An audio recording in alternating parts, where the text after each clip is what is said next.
They gave the galaxy 72 hours. The Council laughed. The empires didn't even bother to respond. And that was the last mistake any of them ever made. Because what humanity unleashed next didn't just win a war, it rewrote the rules of existence itself. If you've never heard of the masterpiece algorithm, buckle up. This story is about to change the way you think about humanity forever. Welcome to HFY Endurance Tales. Hit like, subscribe, and drop a comment telling me what you think humans should have done. Now let's step into the dark together. The Galactic Deliberative Council Chambers orbited a dying orange star on the edge of the Keth Expanse, a place so old and so vast that the architecture itself seemed to groan under the weight of centuries. 8 species sat in tiered rings around a central podium, each delegation separated by shimmer barriers that filtered air composition, gravity, and ambient light to suit their biology. It was, by any measure, an impressive display of civilization. Commander Nathan Cole didn't find it impressive. He found it exhausting. He stood at the central podium in full United Earth Fleet dress uniform. Navy blue, sharp-edged, the solar meridian patch on his left shoulder catching the amber glow of the dying star through the transparent dome above. 43 years old, gray threading through dark hair at his temples. Eyes that had seen 3 frontier wars and 2 evacuation disasters, and had learned through hard experience to stop flinching. He cleared his throat and addressed the council one final time. Delegates, his voice was calm, unhurried. Humanity formally presents Resolution 17, filed under the Keth Compact, Article 9, Section 4. The Vorkai sovereignty has conducted 11 verified resource extraction operations inside declared human space without consent. We have documented 14 civilian casualties, the destruction of 3 relay stations, and the forced displacement of a colonial population of roughly 40,000 people. He paused. We are not here today to argue. We are here to inform you that if the Vorkai do not withdraw all assets from the Lyra corridor within 72 standard hours, and if the Council does not issue a binding enforcement order, the United Earth Fleet will act unilaterally to restore our sovereign boundary. Silence in the chamber. Then a ripple of something that wasn't quite laughter. The Vorkai delegate, a broad-shouldered creature with a triple-ridged skull and iridescent scale plates across its neck, leaned forward. The human speaks of war. Its translator gave the words a flat, almost bored quality. This is either very brave or very stupid. The Thalessi ambassador, a tall species with 4 eyes arranged in a diamond pattern across its pale face, offered what passed for a smile. Commander Cole, humanity controls 11 star systems. The Vorkai sovereignty spans 300. This council does not enforce resolutions against members capable of enforcing consequences themselves. Nathan looked at the Thalessi delegate for a long moment. He reached into his jacket and placed a physical data chip on the podium. An old habit, one his academy instructor had called theatrical. He called it documented. This chip contains the full text of Resolution 17, the supporting evidence catalog, the formal deadline, and the specific conditions for compliance. It has been transmitted to every member system's public record archive. Every civilian news relay in this sector has a copy. He looked around the chamber slowly, making eye contact with each delegation in turn. When people ask later what happened and why, the record will be clear. The Thalessi delegate's 4 eyes blinked in sequence, a sign, Nathan had learned from the briefing files, of mild amusement. Is that a threat, Commander? It's a timestamp. He picked up the chip, tucked it back into his jacket, turned, and walked out. Behind him, the chamber broke into overlapping conversation in 6 languages.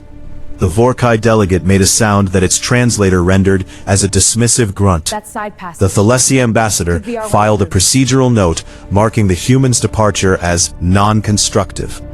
Nobody issued an enforcement order. In the corridor outside the chamber, Nathan's aide, a young lieutenant named Travis Webb, all nervous energy and sharp eyes, fell into step beside him. "Sir, the council vote was 11-1 against, the one being our observer seat." "I know. The Vorkai have already moved 2 additional extraction platforms into the Lyra corridor. Looks like they started the moment you took the podium." Nathan's jaw tightened slightly. "How long until the deadline?" 71 hours and 43 minutes. "Then we have 71 hours and 43 minutes to make sure every human asset is in position." He didn't slow his stride. "Get me Admiral Chen on the secure channel, and pull up everything we have on Vorkai shield resonance frequencies." Travis hesitated. "Sir, do you actually think we can do this? 11 systems against 300? Nathan glanced at him sideways, not unkindly. "Travis, the Vorkai have 300 systems and a council full of people who just watched me walk out of that chamber, and are currently deciding I was bluffing." A pause. "That's not an advantage, that's a liability. They have no idea what we built. And 71 hours and 42 minutes from now, neither would the galaxy. What they didn't know, what no one outside a classified circle of 12 people knew, was that 6 months ago, a human mathematician named Dr. Sarah Okafor had finished the final proof for something the United Earth Fleet had been funding quietly for 11 years. Something that had no official name in public records. Something that, in internal documents, was referred to only as the masterpiece algorithm. And it had never been tested in a live theater. Until now. The UES Meridian was not the largest ship in the human fleet. It was not the most heavily armed. But it was, by a considerable margin, the strangest. And Nathan Cole had requested it specifically. He stood on the bridge as the ship dropped out of transit near the edge of the Lyra corridor. The star charts painting the space ahead in overlapping threat zones. The corridor itself was a narrow band of navigable space between 2 unstable stellar nurseries. Exactly the kind of choke point that made military planners either terrified or excited, depending on their temperament. Nathan was the second kind. "Fleet status," he said. Lieutenant Commander Dana Park looked up from her tactical console. She was the ship's intelligence officer, methodical and precise, with the particular calm of someone who had long ago accepted that her job was to know bad news first. 12 vessels confirmed in position. 4 destroyers, 3 frigates, 2 carrier class, and the 3 specialized units you requisitioned from the Titan yards. She paused. "The Vorkai have 43 ships in the corridor. Another 60 plus outside it waiting. 43 to 12, plus 60 in reserve." Travis, standing near the comm station, made a sound somewhere between a swallow and a quiet prayer. "Broadcast open channel to all Vorkai vessels," Nathan said. "Standard hail." The comms officer, Petty Officer Marcus Reed, young and precise, opened the channel. Nathan spoke clearly, the same way he'd spoken in the council chamber. No drama, no bluster. "Vorkai Fleet Command, this is Commander Nathan Cole of the United Earth Fleet. The deadline established under Resolution 17 has elapsed. You are operating in declared human sovereign territory. I am formally ordering you to stand down, power off your extraction equipment, and begin withdrawal. You will be given 12 hours to complete this process without interference. Any vessel that begins withdrawal now will not be engaged. This is the last communication before we proceed." He closed the channel. Silence on the bridge. Then the response came.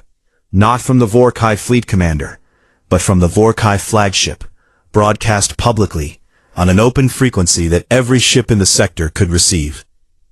The fleet commander's voice, rendered by translator into flat English.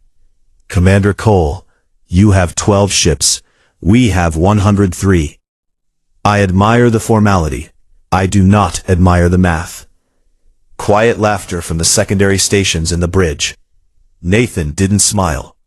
"Dana, confirm that our broadcast of their response is being automatically archived and relayed to every public record node within range." "Confirmed, sir." "Good. He turned toward the main display. Initiate Phase 1. What happened next would be replayed in military academies across the galaxy for the next 200 years. The 3 specialized vessels from the Titan yards, logged in fleet records simply as Anvil 1, Anvil 2, and Anvil 3, moved to the forward edge of the corridor. They were, to the naked eye, unremarkable. Medium-sized, no visible weapons arrays. Their hull profiles were blunt and industrial-looking, more like deep space tenders than warships. Each of them began broadcasting a low-frequency signal on a band the Vorkai didn't use. For 30 seconds, nothing happened. The Vorkai fleet didn't even redirect its targeting systems. The Anvil vessels were too small, too unimpressive to register as threats. Then the stellar nursery on the port side of the corridor, 3 light minutes away, a churning mass of protostellar gas that had been considered an impassable navigational hazard for decades, began to move. Not the whole nursery, a section of it. A dense magnetized column of superheated gas, guided by the Anvil vessel's signal like water through a canal, began pushing inward toward the corridor's edge. The Vorkai fleet's sensors went wild. "They're reconfiguring," Dana reported, her voice tight. "Forward elements are breaking formation. They're trying to get clear of the port flank." "That's the point," Nathan said. "Navigation, move us into the corridor while they're looking left." So did the 11 other human ships. Fast, precise, each one threading a specific gap in the Vorkai formation that had opened up exactly as Nathan's modeling had predicted it would, when a fleet conditioned by 3 centuries of conventional tactics suddenly had an unconventional threat on its flank. The gas column wasn't a weapon. It wasn't close enough to damage anything. But it was terrifying. It was unexpected, and it had drawn every Vorkai eye in exactly the wrong direction.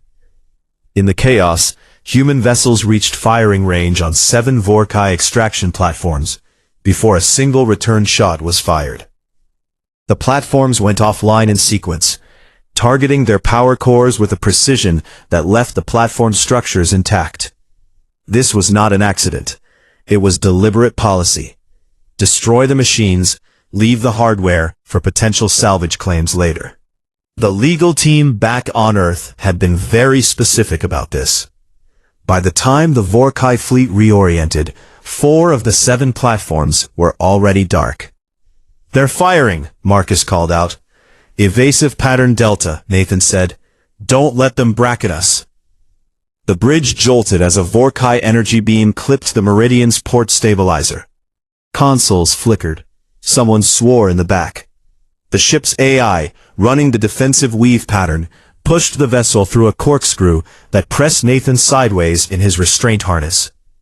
"Shields at 70%, Dana reported. "No hull breach." "Target the flagship's communication array," Nathan said. "Precision only. I want them isolated, not destroyed." "Sir, if they can't talk to their reserve fleet, they can't coordinate a push through the corridor." He paused. "We're here to make this so expensive and so embarrassing that the next council vote goes differently." Dana worked her console, fingers moving fast. Targeting solution in 8 seconds.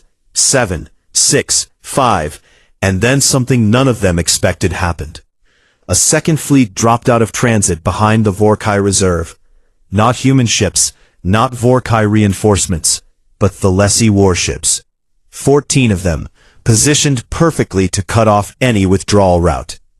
Marcus stared at his console. "Sir, the Thalessi fleet they're not firing on us. They're not firing on anyone. They're just sitting there."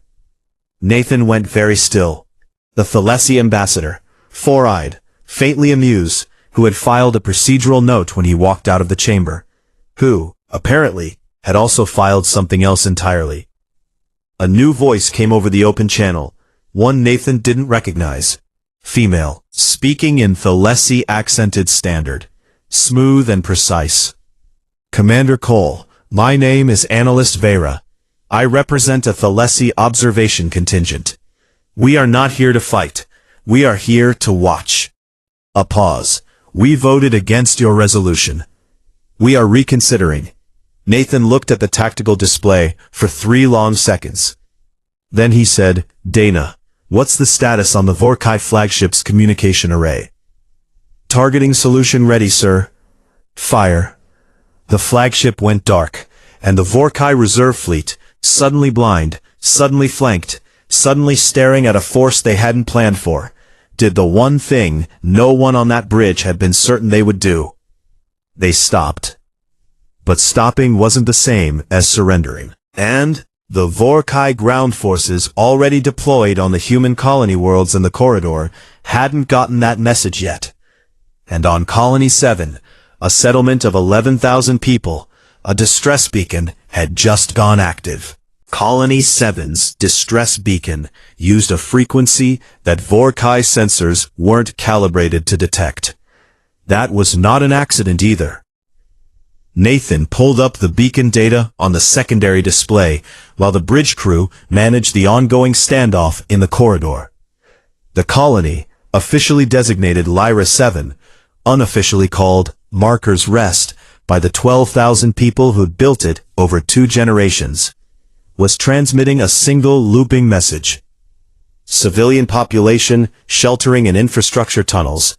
Vorkai ground unit of approximately 400 personnel occupying the surface. Extraction machinery actively demolishing the eastern residential quadrant. Demolishing. Not just mining, demolishing. Nathan's expression didn't change. His eyes did. Travis, he said quietly, pull up the Vorkai ground forces rules of engagement profile. Travis worked his console, pulled the intelligence file. He read it. He set it down. Their ground commanders have discretionary authorization to eliminate civilian infrastructure that impedes extraction efficiency. His voice was careful, in the way that meant he was working hard to keep it steady. The legal team is going to have a field day. The legal team will have to wait. Nathan turned to Dana. Assault shuttle status. 2 ready for deployment. Special operations team is staged in Bay 3. Who's leading? Sergeant Major William Hayes, sir. Nathan nodded once. Hayes was 38, built like a door, and had, according to his file, once organized an orderly evacuation of a collapsing mining platform while simultaneously fighting a structural fire with a portable extinguisher and 3 people he drafted on the spot. He was the right choice. Nathan opened the Bay 3 channel. Hayes, Lyra 7, 12,000 civilians, 400 Vorkai ground troops, demolition in progress on residential zones. Your mission is extraction and protection.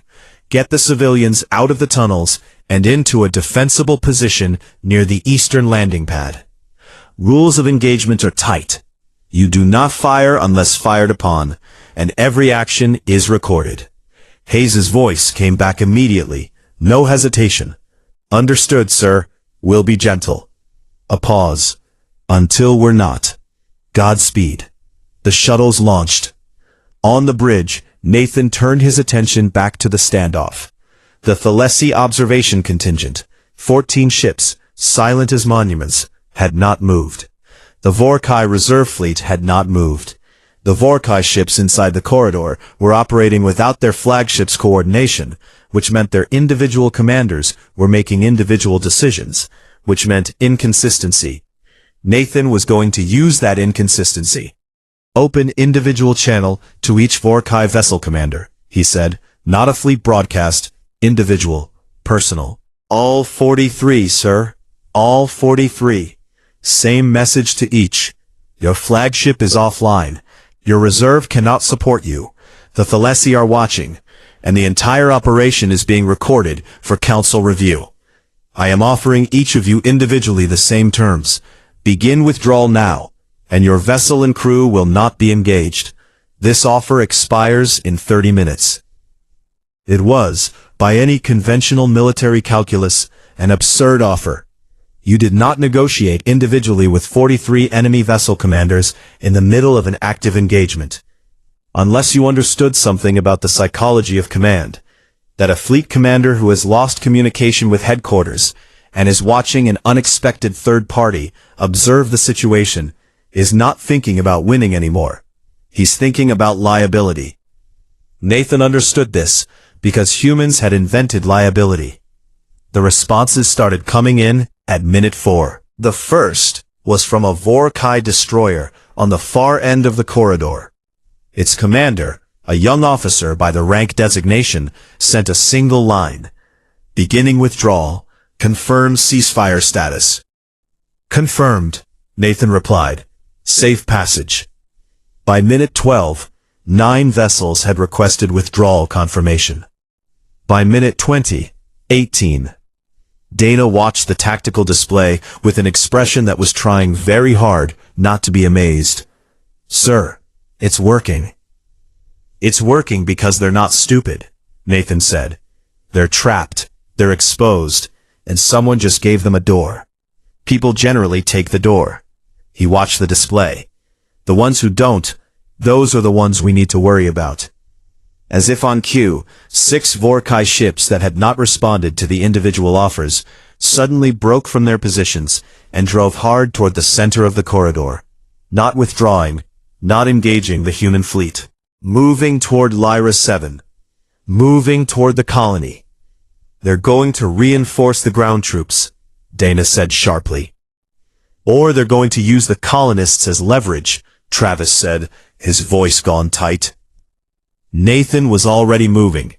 Hayes, you have 6 Vorkai ships inbound to your position, ETA approximately 19 minutes. How far out are you from the civilian population? Hayes's voice, slightly breathless now. The shuttles were burning hard through Lyra 7's atmosphere. 8 minutes to the tunnel entrances, sir. We can get to the civilians first. Barely. Then don't waste a second. Already not wasting, sir. 19 minutes. 8 to reach the civilians. 11 left over before the Vorkai ships arrived. Then he looked at the 3 Anvil vessels, which had repositioned after the initial gas column maneuver, and were currently sitting idle at the corridor's edge. They hadn't been used for their primary purpose yet. He had been saving that. Anvil 1, he said quietly. You have a targeting solution on the Vorkai approach vector to Lyra 7? The Anvil 1 commander's voice was dry, almost academic. We have several, sir. Prepare the primary array. Don't activate it yet. Just let them see it. There was a pause. Then from the Thalessi observation contingent, Analyst Vera's voice came over the channel again, unprompted, careful, like someone choosing words with surgical precision. Commander Cole, what exactly is the primary array of those 3 vessels designed to do? Nathan allowed himself one small quiet thing that was almost a smile. You see in about 4 minutes, analyst.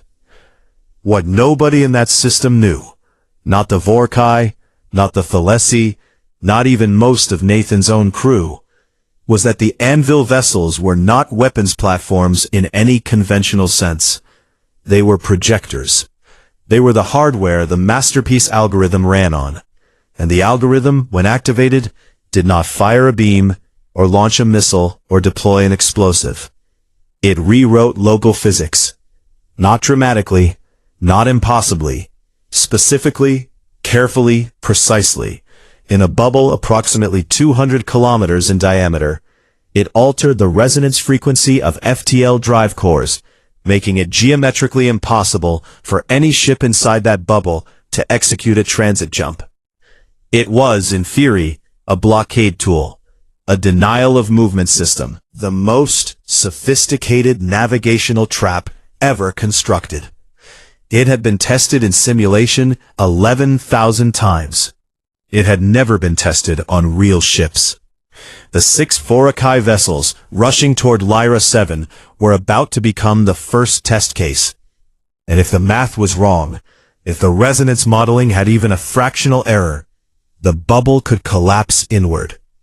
And what happened to ships caught in a collapsing FTL resonance field was something the simulations had rendered in very clean, very sterile graphics that did not fully convey what it would look like in practice. Nathan knew this. He had read the full technical briefing 3 times. His hand hovered near the activation order. 6 ships, 12,000 civilians, 8 minutes. He made the call. Anvil array, activate. The 3 anvil vessels lit up simultaneously, their hull panels folding back to reveal emitter arrays that pulsed with a deep, sub-visible light. The pulse spread outward in a perfect sphere, silent and fast, expanding at near light speed until it enclosed a region of space that included the 6 advancing Vorkai ships and a comfortable buffer zone around Lyra 7. For 3 seconds, nothing visible happened. Then every FTL navigation console on every Vorkai ship in that bubble went dark at the same moment. Nathan watched the tactical display. The 6 ships had been at combat speed, driving hard toward the colony.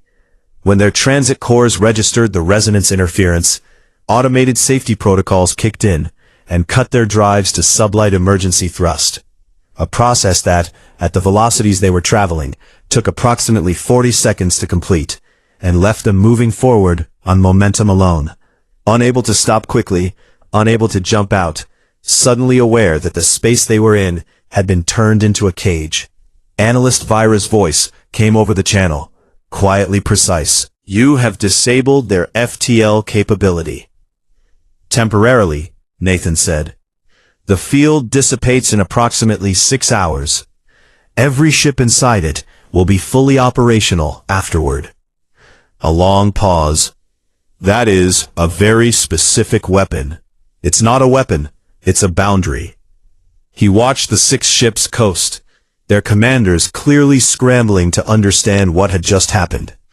They can still fight, they can still maneuver at sublight, but they can't run, and they can't jump reinforcements in, which means the next move is theirs to make. He opened the channel to the 6 ships. Vorkai commanders, you are operating inside an active resonance field. Your FTL drives are inactive. You can still reach Lyra 7 at sublight speed in approximately 11 minutes, where you will find 12,000 civilians and a special operations team that will be very unhappy to see you. Or, he paused, you can stop, hold position, and wait for the field to expire. When it does, you leave. No further engagement. Your choice, and you have 4 minutes to make it. The channel was silent. On the surface of Lyra 7, things were not silent. Hayes and his team had reached the tunnel entrances. The feed from the ground team's equipment showed a landscape that had been, 2 years ago, a functional colonial settlement with low buildings, covered walkways, and a school with a garden. What it showed now was the eastern quadrant reduced to rubble by extraction machinery the size of small buildings, great churning things that moved on tracks and ate rock and structure with indifference. The 400 Vorkai ground troops were deployed in a perimeter around the machinery. Professional, disciplined, not actively engaged with the civilian population sheltering underground, but not making any effort to let them out either. Hayes's voice was clipped and professional. Sir, I have eyes on the tunnel exits. I count 14 Vorkai soldiers at the primary exit point. They're not pointing weapons at the exits, but they're positioned to intercept anyone who tries to leave. A pause. Civilians are requesting to evacuate. The Vorkai aren't letting them. A pause. That's now a hostage situation, Travis said. Technically, Nathan said, which changes the legal classification of what's happening here. He kept his voice level. Hayes, I need the civilians out before those 6 ships arrive, even at sublight. You have about 9 minutes. Options? Hayes's response was immediate. There's a secondary tunnel exit on the western side, sir. Older infrastructure, not on the standard colony map. Might not be on the Vorkai's grid either. A pause. The sound of movement in the background. I have a colonist here who knows the layout. She's offering to guide. Use it. The next 7 minutes were the longest of Nathan's career. He monitored 3 simultaneous situations. The 6 Vorkai ships deciding whether to push toward the colony. The ongoing fragile standoff in the corridor, where 26 vessels had now committed to withdrawal and 17 had not, and the ground operation playing out in grainy real-time feeds from Hayes' team. The Felicity observation contingent did not move, did not speak, watched. Analyst Vera broke her silence once, at minute 4. Commander Cole, the Vorkai Reserve Fleet outside the corridor. They are receiving the ground situation feeds. Their commander is requesting authorization from the flagship, which you have rendered offline. Another pause. He is sending the request every 40 seconds. He won't get an answer. No, which means he will eventually make his own decision. Nathan looked at the tactical display. The reserve fleet, 60-plus ships, was a weight on the edge of every calculation. They could push through. The resonance field covered the corridor, not the approach lanes. If the reserve commander decided to commit, the math got ugly fast. Vera, he said the name deliberately, testing it. You said your people are reconsidering. What does that mean exactly? When she answered, something in her voice had shifted. Not softer exactly, but more careful. Like someone stepping onto ice they're not sure about yet. The Thalessi Council voted against your resolution because we assessed humanity as a minor power making disproportionate claims. Our intelligence files on your military capability were, she paused, incomplete. That's a diplomatic word for wrong. Yes, no hesitation. We were wrong. And what I am watching right now, the precision, the restraint, the simultaneous management of legal, tactical, and humanitarian variables. This is not what our models predicted humans would do. What did your models predict? Another pause. That you would either capitulate or overreact. Nathan made a sound that was almost a laugh. Yeah, we get that a lot. He looked back at the display. Vera, I need to know if your observation contingent has any ability to interdict the Vorkai Reserve Fleet if they move. We are here to observe. I know. I'm asking anyway. Silence. Then, I will need to make a call.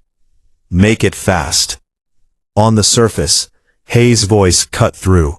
Sir, we have the civilians. Western exit, 240 people through so far. Estimate full evacuation in 4 minutes. Vorkai ground troops haven't detected the secondary exit. A pause. They're going to, though.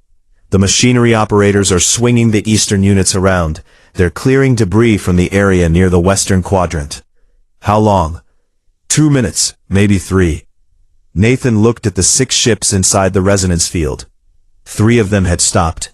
3 were still drifting forward on momentum, not decelerating, not changing course. 3 ships, still coming. 9 minutes to Lyra 7 at their current velocity. Hayes, Nathan said, get everyone through that tunnel, now. Working on it, sir. I know. Work faster. And then, simultaneously, 2 things happened that nobody had modeled. The Vorkai Reserve Fleet commander made his decision, and 63 ships began moving toward the corridor entrance. And on the surface of Lyra 7, the Vorkai ground unit sensor operators spotted movement near the western exit, and opened fire.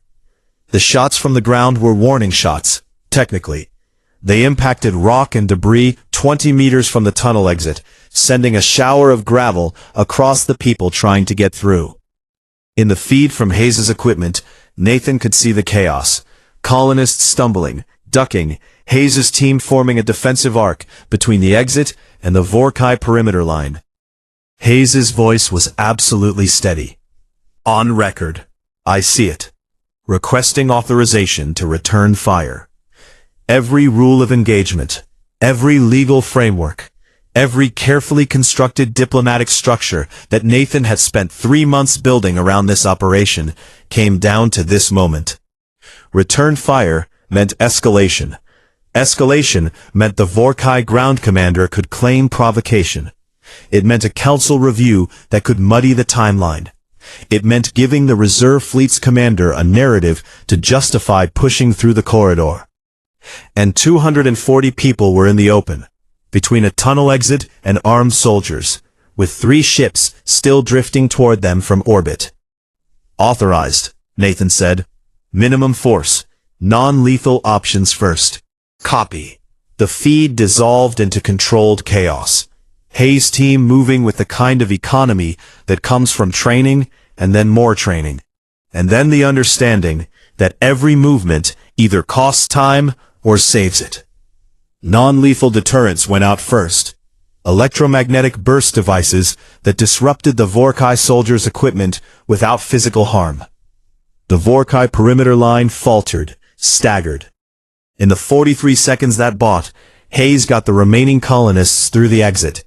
Clear, Hayes said. All civilians accounted for. Moving to landing pad. Nathan exhaled. Then he turned to the tactical display and the 63-ship reserve fleet moving toward the corridor entrance. Vera's voice. Commander, I have made my call. A pause. The Thalessi observation contingent is repositioning. We will place ourselves between the reserve fleet and the corridor entrance. But they will have to go through us to reach you, and the footage of that will be broadcast across every public record node in the sector. Nathan stared at the display. 14 Thalessi ships, placing themselves in the path of 63. Not as a military force, as witnesses, as a statement. Vera, that's a significant risk for your people. Yes, she paused again. You warned the council. The council ignored you. I was part of that council. Her voice was careful, precise. Each word placed like a tool being set down gently. I am correcting an error. The reserve fleet slowed, not stopped, slowed. Their commander was now looking at a situation where pushing through the corridor meant physically displacing a Thalessi observation contingent on a publicly broadcast frequency. The political cost of that was apparently higher than he'd been authorized to pay. They held position. In the corridor, the 17 remaining Vorkai ships that had not yet committed to withdrawal were watching this develop. 2 more broke and requested withdrawal confirmation. Then 3 more. Nathan worked it methodically, confirmed each withdrawal, directed the Meridian and its fleet to provide physical escort to the corridor exit for vessels withdrawing, kept the Anvil resonance field active, and maintained open broadcast of everything. The colonists from Lyra 7 reached the landing pad.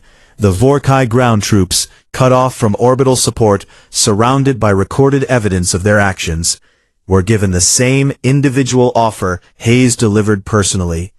By speaker, calmly, in translated Vorkai, surrender your equipment. Move to the designated containment area. Await pickup. No harm will come to you. 280 of the 400 complied within the hour. The remaining 120 held their positions, but did not advance, did not fire, and critically, did not attempt to destroy their own records. When the final Vorkai ship in the corridor accepted withdrawal terms, Nathan stood in the center of the bridge and allowed himself one moment of stillness. Around him, his crew was running post-engagement diagnostics, filing reports, routing the colonist evacuation data to the medical teams. The professional machinery of aftermath. Travis appeared at his shoulder. Sir, the Vorkai flagship's communication array. He paused. The crew is requesting to come aboard under flag of protocol. They want to surrender formally. Nathan thought about that for a moment. Tell them we'll receive them. Tell them the process will be recorded and conducted under Keth Compact Prisoner Protocol. They're going to reconvene. Nathan turned toward the viewport. Outside, the dying orange star of the Keth expanse was moving toward the horizon of his visual field as the Meridian repositioned. The gas column from the stellar nursery had dissipated, its purpose served. The Anvil vessels sat quiet at the corridor's edge. The council will reconvene, he said quietly, because this time they don't have a choice. Because this time it's all on the record. He looked at the timestamp in the corner of the tactical display. And because 72 hours ago, we filed a timestamp. But the war wasn't finished. Not yet. Because the Vorkai Reserve Fleet was still out there.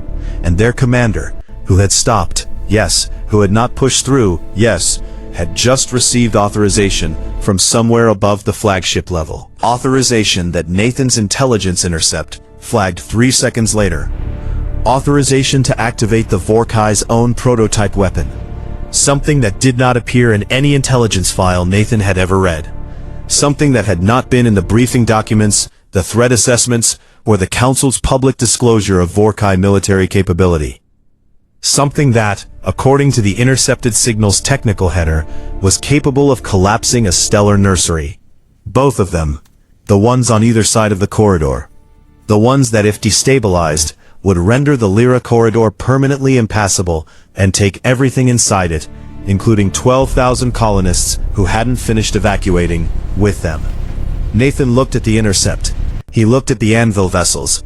He looked at the resonance field boundary, which ended 200 kilometers short of the reserve fleet's position. He had 6 minutes.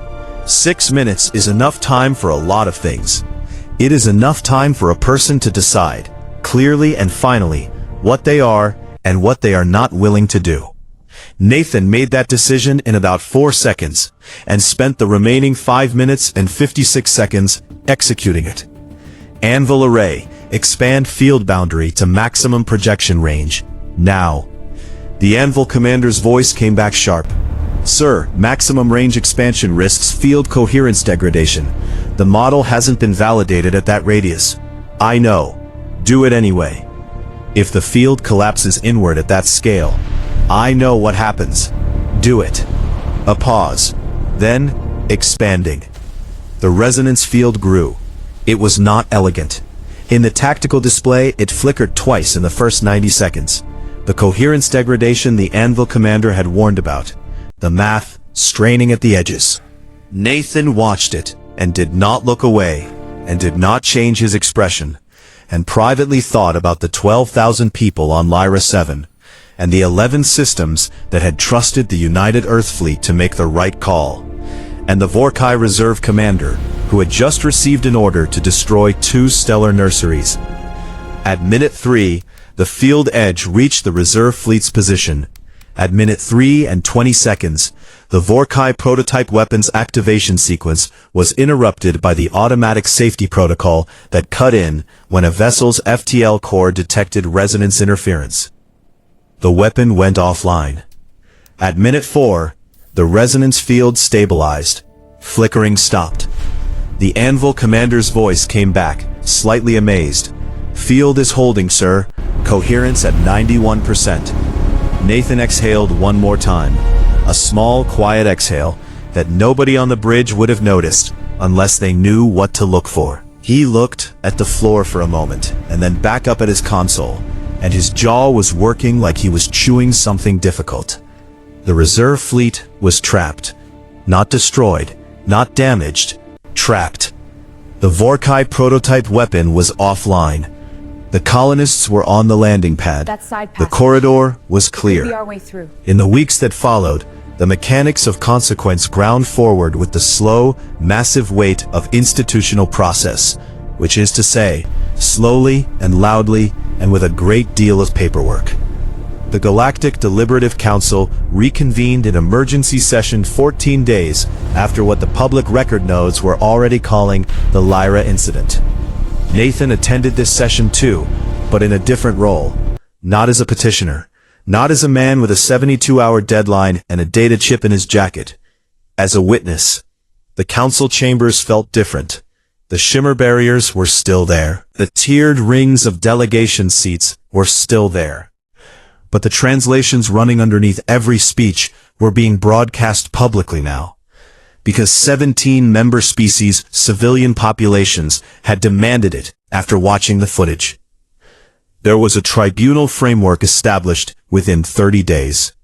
The Vorkai sovereignty agreed to it under the terms negotiated by Ambassador Rachel Voss, a woman Nathan had never met before this assignment. He had apparently spent the entire engagement in a back-channel conversation with 3 different Vorkai political factions simultaneously, and had quietly arranged the pathway for the Sovereignty's Council moderate wing to undercut the military hardliners. Nathan read her briefing notes afterward and thought, not for the first time, that the people who prevented wars were never as famous as the people who fought them. The formal Lyra Accord was signed in the 6th week. It returned the colonial territories, established reparation parameters for the 40,000 displaced from the earlier extraction operations, created an independent monitoring commission, and, on the insistence of Ambassador Voss, and quietly, the Thalessi Observer Delegation, required all Council member states to submit their military capability assessments to an independent verification body. No more incomplete intelligence files. No more wrong assumptions. Nathan attended the signing ceremony. He stood near the back of the chamber in his dress uniform and watched the Vorkai Sovereignty's Council moderate representative put her mark on the document, and then watched the Thalessi senior diplomat do the same, and then the 7 other species in sequence. Analyst Vera was there. She stood in the Thalessi delegation section, tall, 4 eyes moving in sequence across the room the way they always did when she was processing multiple inputs simultaneously. Her bioluminescent markings, thin lines of soft blue-white running along her jaw and collarbone, visible only in dim light, were active in a pattern Nathan had learned over 6 weeks of working communications together, indicated something she had described as recalibration. Not quite uncertainty, not quite resolution, the state between them. She caught him looking. She crossed the chamber floor to where he stood, which was not standard protocol, and the Thalessi diplomatic aide who tried to follow her was stopped by her with a precise 3-fingered gesture that clearly meant not necessary. She stopped in front of Nathan. She was slightly taller than him. Her 4 eyes settled on his face in the steady, layered way that he'd stopped finding unsettling somewhere around week 2. Commander Cole. Analyst Vera. She was quiet for a moment. Then, I have filed a full report with the Thalessi Council. The report includes an assessment of the Lyra incident, the Masterpiece algorithm's deployment, the conduct of human forces during ground operations, and the successful negotiation of the Accord. She paused. I have also included a section specifically addressing the original Council vote on Resolution 17. What did that section say? Her 4 eyes blinked in sequence, slowly, deliberately. Not the mild amusement he'd seen in the Council chamber 6 weeks ago. Something else. It said that the Council made its decision based on flawed data, institutional arrogance, and the assumption that humanity's formal warning was theater rather than commitment. She paused again. It said the Council was wrong. It said I was wrong. And it said that the record, the timestamp, that you placed at that podium on that day, was accurate in every particular. Nathan looked at her for a moment. Did the report use the word wrong specifically? 3 times, she said. I am told this is unusual for Thalessi official documents. It is, he agreed. Thank you. Vera tilted her head slightly. A gesture he'd learned meant she was processing something that didn't fit her existing categories. I have one question. Ask it. When you placed that data chip on the podium, when you said, it's a timestamp, did you know at that moment that it would come to this? Nathan thought about that. He thought about the 72 hours, the 6 minutes, the 12,000 people on the landing pad. The moment he'd ordered the field expanded without validation. The exhale he'd let out when it held. No, he said. Then how did you? I knew we were right, he said simply. That's not the same as knowing how it ends. It just means you keep going until the record is complete. He looked at the signed accord on the chamber table. The record is complete. Vera was quiet for a long moment. Then, she said something that her translator rendered in English with slight hesitation. as though the phrase didn't map cleanly from Thalessi. "We will not make this mistake again." Nathan nodded. "I know," he said. He picked up his jacket from the chair beside him, folded it over his arm, and walked toward the exit.